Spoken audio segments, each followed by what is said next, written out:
ഇതാണ് ഈ wild orchid, അല്ലെങ്കിൽ ഫോക്സ് ടെയിൽ എന്ന് പറയും, ഇല്ലെങ്കിൽ നമ്മളിവിടെ വെക്കുക അണ്ണാന്തളി എന്നൊക്കെ പറയും. ഇതാണ് ഇത്. നമ്മൾ പറിച്ച ചെടി മരത്തിൽ നിന്ന് പറിച്ച് കൊണ്ടു വെച്ച് കഴിഞ്ഞാൽ പെട്ടെന്ന് അങ്ങനെ പൂക്കണമെന്നൊന്നുമില്ല. പൂവുള്ള ചെടിയിൽ നിന്ന് പറിച്ചിട്ട് കൊണ്ടുവന്ന് വച്ച് പിടിപ്പിക്കുക.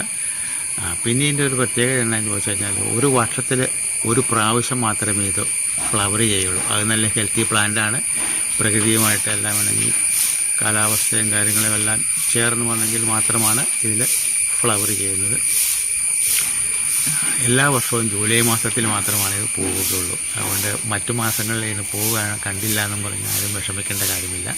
എല്ലാവരും ഇത് ചെടികൾ കിട്ടുവാണെന്നുണ്ടെങ്കിൽ കളക്ട് ചെയ്ത് ശേഖരിച്ച് നല്ല നമുക്ക് പറ്റുന്ന ഉയരത്തിൽ മരത്തിൽ വച്ച് കെട്ടി പിടിപ്പിക്കുക. ടൈറ്റായിട്ട് കെട്ടി വെച്ചാൽ മതി. കുറേ കഴിയുമ്പോൾ വേരൊക്കെ വന്ന് പിടിച്ചത് നല്ല പൂവായിട്ട് മാറിക്കോളും. എല്ലാ വർഷവും ജൂലൈ മാസത്തിൽ അതിന് പൂവുണ്ടായിക്കോളും. അപ്പോൾ എൻ്റെ ഈ ചാനൽ ഇഷ്ടപ്പെട്ടെങ്കിൽ സബ്സ്ക്രൈബ് ചെയ്യുക, ഷെയർ ചെയ്യുക, ലൈക്ക് ചെയ്യുക. കൂടുതൽ ഇതുപോലെയുള്ള ഓർക്കിഡ്സിൻ്റെ വീഡിയോകളുമായിട്ട് ഞാൻ വരുന്നുണ്ട്.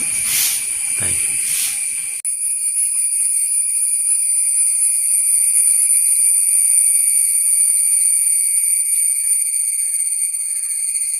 നമ്മളിവിടെയൊക്കെ ഇതിന് അണ്ണാന്തളി എന്നാണ് പറയുന്നത്. അണ്ണാന്തളി എന്ന് പറയും. ഫോക്സ് ടെയിൽ എന്നും പറയും. ഫോക്സ് ടെയിൽ ഇത് ഓർക്കിഡ് ആണ്.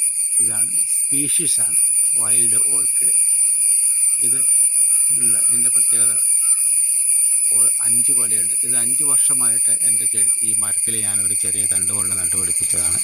ഇപ്പോഴതിൽ എല്ലാ വർഷവും അതിന് ശേഷം ഓരോ വർഷം തോറും ഓരോ കൊല പൂവാണ് ഉണ്ടായിരുന്നത്. കഴിഞ്ഞ വർഷം 2 കൊല പൂവുണ്ടായി.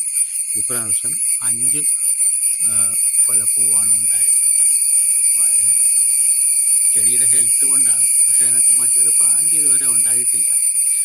കൂടുതൽ പ്ലാന്റുകൾ ഉണ്ടാകുകയാണെങ്കിൽ അത് നല്ലതായിരുന്നു. നമുക്ക് പറിച്ച് വേറെ സ്ഥലത്തേക്ക് വയ്ക്കാമായിരുന്നു.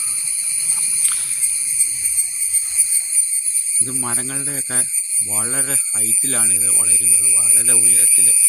അതാണ് നമുക്കിത് പറിച്ചെടുക്കാനോ ഒക്കെ വലിയ പാടാണ്. എല്ലാ മരങ്ങളിലും ഒരുപാട് ചെടികൾ ഇങ്ങനെ കിടക്കണം കാണാം. പക്ഷെ അതെല്ലാം പൂവുണ്ടാകുന്ന ചെടിയല്ല കേട്ടോ. നമ്മളത് തെറ്റിദ്ധരിച്ച് കൊണ്ടൊന്ന് പറിച്ച് മരത്തെ കൊണ്ടുവച്ച് കഴിഞ്ഞാൽ ഉണ്ടാകുമ്പോൾ വേറെ പൂവായിരിക്കും ഉണ്ടാകുന്നത്.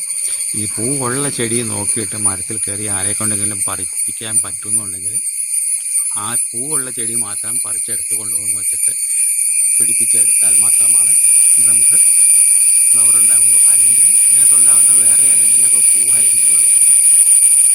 ഒറിജിനൽ പൂ കിട്ടണമെങ്കിൽ നമ്മൾ പൂവുള്ള ചെടിയിൽ നിന്ന് തന്നെ അതിൻ്റെ തടി പറിച്ചെടുക്കണം. അപ്പോൾ അത് കൊണ്ടുവന്ന് ഏതെങ്കിലും മരത്തിൽ വച്ച് കെട്ടി പിടിച്ചു കഴിഞ്ഞാൽ അത് വേണ്ട, മരത്തെ ഇങ്ങനെ വേര് പിടിച്ച് അത് നിന്നോളും.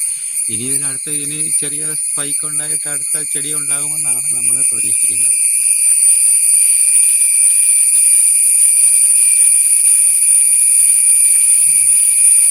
ഒരു ശകലം ഹൈറ്റിലാണ് ഇത് കെട്ടി വെച്ചേക്കുന്നത്. അതുകൊണ്ടാണ് എനിക്ക്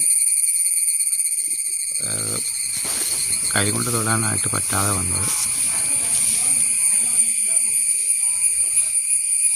കണ്ടോ, അത് ചെടി